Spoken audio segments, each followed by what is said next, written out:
Hi everyone, welcome to another walkthrough video of Excel Wonders. We're going to look at a tool called Ultimate Project Gantt, and this is our most advanced, most state-of-the-art Excel template we have for Project Gantt charts. When you open the file, you should arrive at this page, which is the Gantt. You also have settings and help. I'll show you settings in a second. But the page Gantt has three parts. It has this first part with the project details. It has a second part with the table that contains the values for the Gantt chart, and then it has here on the right hand side the Gantt chart itself. There's also three views that you can select from this page. You either have the full view, which shows those three parts. You can also select the normal view. The normal view, what it does is that it hides the details. For example, if you don't want to see them all the time, you can hide them and just display them whenever you want. And it also freezes these first two columns of the table, the levels and description, and then as you scroll to the right, it starts to hide some of these.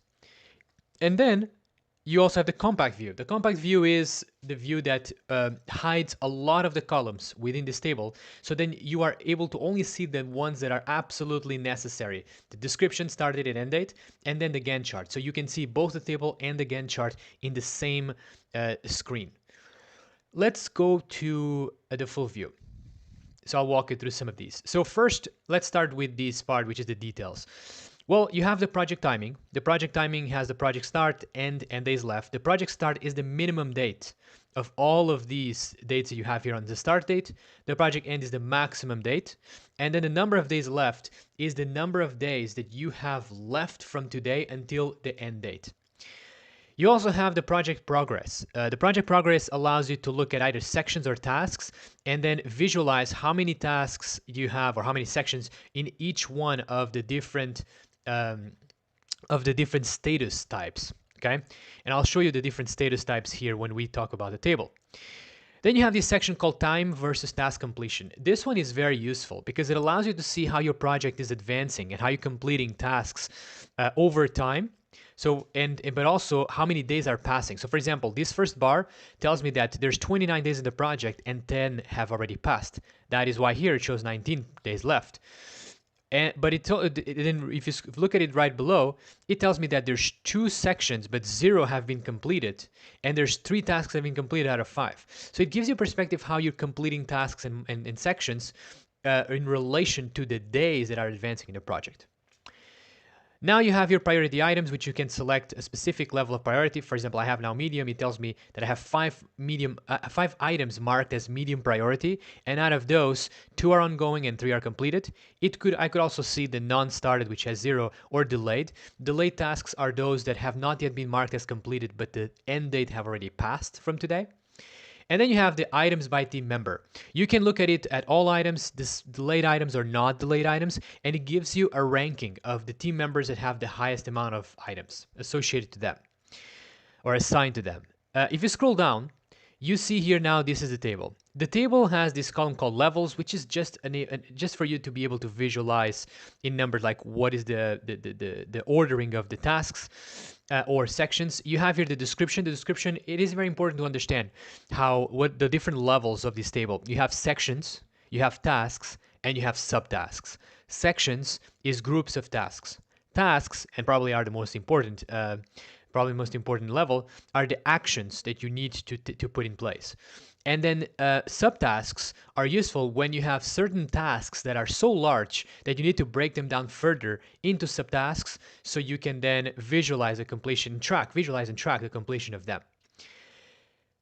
Then you have this column called status. In status, you can select from 3 options, and you actually can manage the labels of these options, and you can add more options to it. I'll show you in a second how. It's, by the way, in settings. You have assigned to. This is a team member that this task or section or subtask is assigned to. If you have also dropped down with the list of team members, I'll show you how to manage that. You have priority. Priority is always high, medium, or low. You have the color. Well, color is interesting because when you have color, you have 4 colors that you can choose from. You have blue, red, green, and orange. When you have an empty value in this column, it will show blue by default. But if you want to differentiate certain tasks for whatever reason, and you want to mark them in different colors, you can select the color here. So for example, I selected here in red, it shows this one in red. Yeah, I can select here in green, it shows me in green. I can select in orange and it shows me in orange. Now, one important piece is that when you mark a specific task as completed, it will show it as gray. Okay?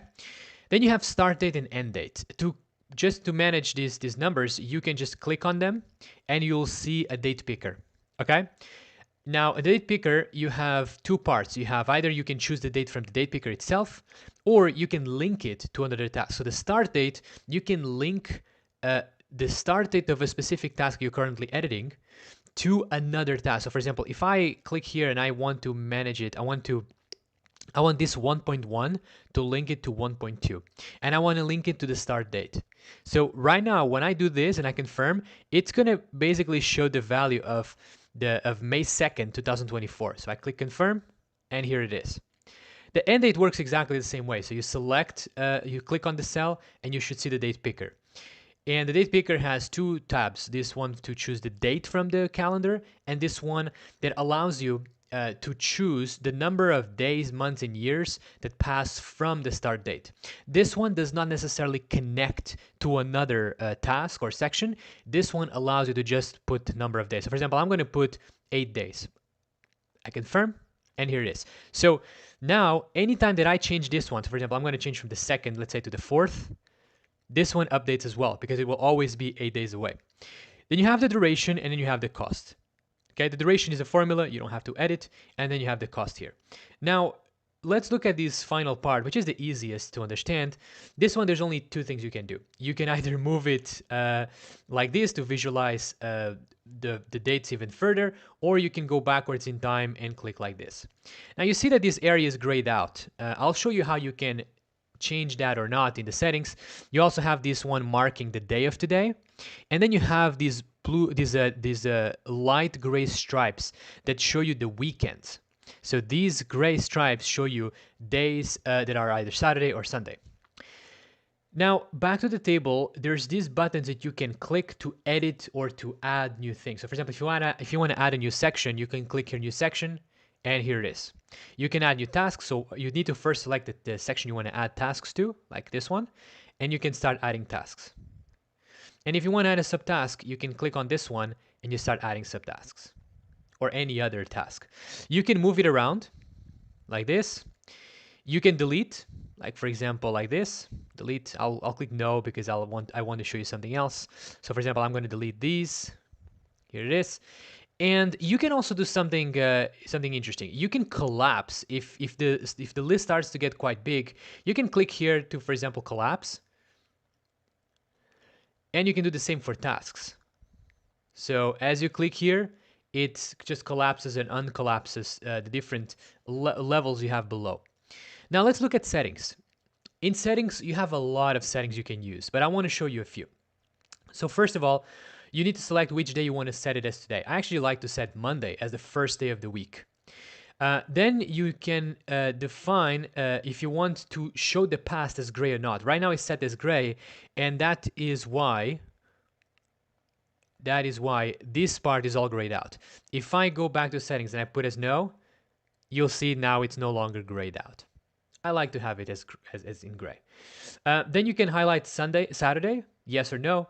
You can highlight Sunday, yes or no. So it's depending on the project. If you're working on something that you cannot do anything on Saturdays and Sundays, it's useful to gray it out. If you can, then you may just untick it. You can highlight today or not. Right now it's highlighted, so you can select no. There are certain table fields that you can untick in order to hide them. So for example, if you don't need to use the priority field, you can just click here to untick it. You go back to the table and you'll see that the priority column will be gone. It's gone. And you can do the same for any of the fields here. You can also change the name of those fields. Then you have this option here that allows you to select the default tab that you open on whenever you activate the date picker. So right now it's in calendar, but if, for example, if I select the dependency tab and I go back to the Gantt chart and then I click on the start date in a second, now it always opens with these tab by default instead of the actual calendar. So I'm going to go back to settings. So where I was here. You can do the same for the start date and end date. You can select duration as weekdays or only, so either weekdays or all days, and all days include Saturday and Sunday. You can, this is a very, very interesting one. The start date and end date for sections can either be defined manually using the date picker, or you can set them automatically. So when you select automatically, what it does is that the start dates and end dates of sections will be the minimum and maximum, respectively, of the dates of these tasks inside of that section. And that is useful when you want to more automation, but when you want more control, you can set them yourself with a date picker.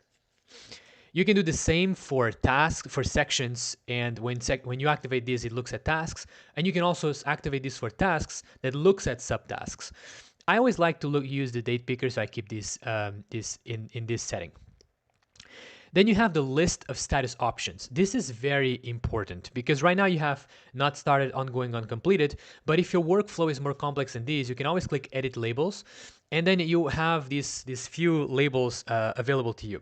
So first, you have only one label for not started and only one label for completed, and you have to absolutely select it. But then you have 5 labels for this state of so-called in progress that, again, depending on your workflow, you can make full use of, or you can just keep as one. Right now I have one, but if you added another one, like for example, let's put test, I'll show you that it will show in the it will be available to you to select from in the Gantt chart. So right now it shows me here test, and if I go back to the Gantt chart and I try to select an option for status, here it is, test. But again, I don't want that, so I will remove it afterwards. Then you have the option to freeze tasks, section and task name whenever you select the normal or compact. Remember, when you select normal or compact, that it freezes the description column. You can set that as yes or no. And then finally, you can set the list of team members. You have a maximum of 20.